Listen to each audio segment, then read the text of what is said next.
बिस्मिल्लाहिर्रहमानिर्रहीम। अस्सलाम वालेकुम वरहमतुल्लाहि वबरकातुहू। मैं ज़ुबैर ख़ान हूँ और आप मेरा वीलॉग देख रहे हैं।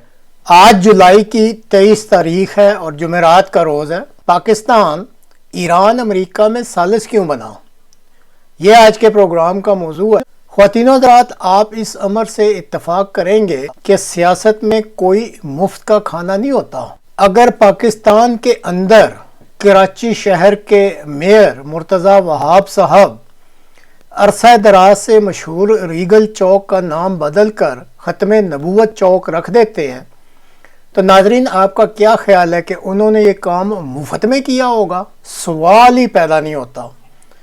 वह मुल्क जहां आजकल मुफ्त में थप्पड़ भी कोई नहीं मारता, वहां हर चीज़ में परसेंट लेने वाले जरदारी साहब की पार्टी से तल्लक रखने वाला मेयर यानी कराची के जो मेयर हैं, क्या वो इतना बड़ा फैसला मुफ्त में कर लेंगे?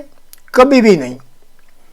अब ये तो कराची वाले अवाम जो हैं वही इस कार्रवाई के पीछे छुपी बरेलवियों और हुकूमत के माबैन तय पा जाने वाले इस मुआहदे का राज या इस राज का पर्दा चाक कर सकते हैं और कोई नहीं कर सकता। तो नाजरीन, अगर मुल्क के अंदर हुक्मरान अशराफिया मुफ्त काम नहीं करती तो आप क्या समझते हैं कि यही हुक्मरान अशराफिया बैनुल अक़वामी तल्लुकात में कोई काम सिर्फ एहसान जताने की नीयत से कर सकती है? सवाल ही पैदा नहीं होता।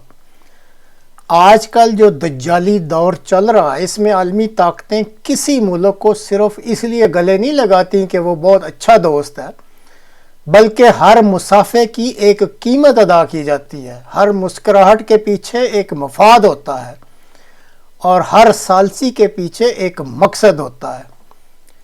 फिर सवाल ये उठता है कि पाकिस्तान अचानक ईरान और अमेरिका के दरमियान सालिस क्यों बन गया? क्या इस्लामाबाद वाकई खित्ते में अमन का लंबरदार बन चुका है, या फिर मुआशी बहरान ने पाकिस्तान की खारजा पॉलिसी का रुख बदल दिया है? ख्वातीन और हज़रात, हाल ही में आलमी खबररसां इदारे रॉयटर्स ने एक रिपोर्ट शाया की है।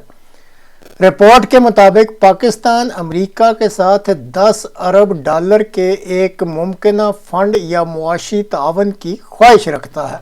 अब ये जो मुमकिना फंड या मुआशी तावन की ख्वाहिश थी, इसी दौरान पाकिस्तान ने ईरान और अमेरिका के दरमियान सफारती राब्तों में भी किरदार अदा करना शुरू कर दिया।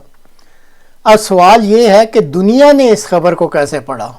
कई बैनुल अक़वामी मुबस्सिरीन ने सवाल उठाया है कि क्या पाकिस्तान अपनी सफारती खिदमात के ज़रिए मुआशी सहारा हासिल करना चाहता है? ये सवाल अपनी जगह मौजूद है, लेकिन अफसोस कि इसका हतमी जवाब अभी किसी के पास नहीं है, क्योंकि डॉक्यूमेंट्री प्रूफ सामने नहीं है। लेकिन ये भी हकीकत है कि ऐसा पहली मर्तबा नहीं हो रहा। पाकिस्तान की अपनी तारीख गवाह है कि जब भी आलमी ताकतों को खित्ते में किसी इत्तेहादी की ज़रूरत पड़ी तो फिर इस्लामाबाद ने ही अहम किरदार अदा किया। अब सोवियत अफगान जंग ले लें, 9/11 के बाद दहशत गर्दी के ख़िलाफ़ जंग ले लें और फिर इसके बदले अरबों डॉलर की इमदाद देख लें, ये तो सब कुछ तारीख़ की किताबों में लिखा हुआ है। इसलिए अगर आज कोई पूछता है कि क्या सफारतकारी के साथ मुआशी मफादात भी जुड़े होते हैं, तो इस सवाल को आप महज साजिशी नज़रिया कहकर रद्द नहीं कर सकते। लेकिन फिर यहाँ एक और अहम सवाल जन्म ले रहा है। अगर पाकिस्तान वाकई सालिस है तो क्या एक सालिस किसी एक फरीक का इत्तेहादी भी रह सकता है? पाकिस्तान बरसों से अमेरिका का मेजर नॉन नेटो एलाई भी है, यानी गो नाटो में शामिल नहीं है, लेकिन फिर भी मेजर नाटो इत्तेहादी है अमेरिका का, जो पाकिस्तान है। और दूसरी तरफ जो ईरान है वो पाकिस्तान का हमसाया है, जिसके साथ इसकी तवील सरहद, तिजारत और सिक्योरिटी के मुश्तरका मसाइल भी हैं। ऐसे में इस्लामाबाद की जो सफारतकारी है वो एक बारीक से धार पर चलने के मुतरादिफ हो गई है। पाकिस्तान ने अगर एक भी छोटा सा भी गलत कदम उठाया तो नाज़रीन तवाज़ुन बिगड़ सकता है। इस वक्त कुछ तजियाकार कह रहे हैं कि पाकिस्तान अपनी जोग्राफियाई अहमियत दोबारा मनवाना चाहता है। दूसरे तजियाकार कहते हैं कि असल जंग जोग्राफिया की नहीं, मईशत की है। وہ کہتے ہیں کہ جب خزانہ دباؤ میں ہو، جب قرضوں کی قسطیں سر پر کھڑی ہوں، جب IMF کے دروازے بار بار کھٹکھٹانے پڑیں، تو خارجہ پالیسی بھی معاشی حقیقتوں سے الگ نہیں رہتی۔ یہ ایک تلخ حقیقت ہے۔ تاہم ناظرین، اصل بات یہ ہے کہ پاکستان آج امن سے زیادہ اپنی جگہ بچانے کی کوشش کر رہا ہے۔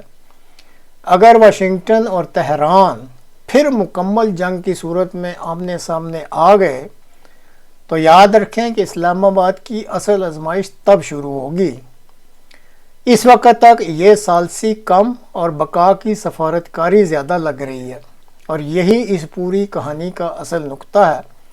بہرحال ناظرین، یہ ایک نقطہ نظر ہے۔ اگر آپ اس سے مختلف نقطہ نظر رکھتے ہیں تو آپ موسٹ ویلکم ہے، اپنی رائے دیجئے کمنٹس باکس میں کہ آپ کیا سوچتے ہیں کہ یہ جو ثالثی کا کردار پاکستان ادا کر رہا ہے یہ کس نقطہ نظر سے کر رہا ہے۔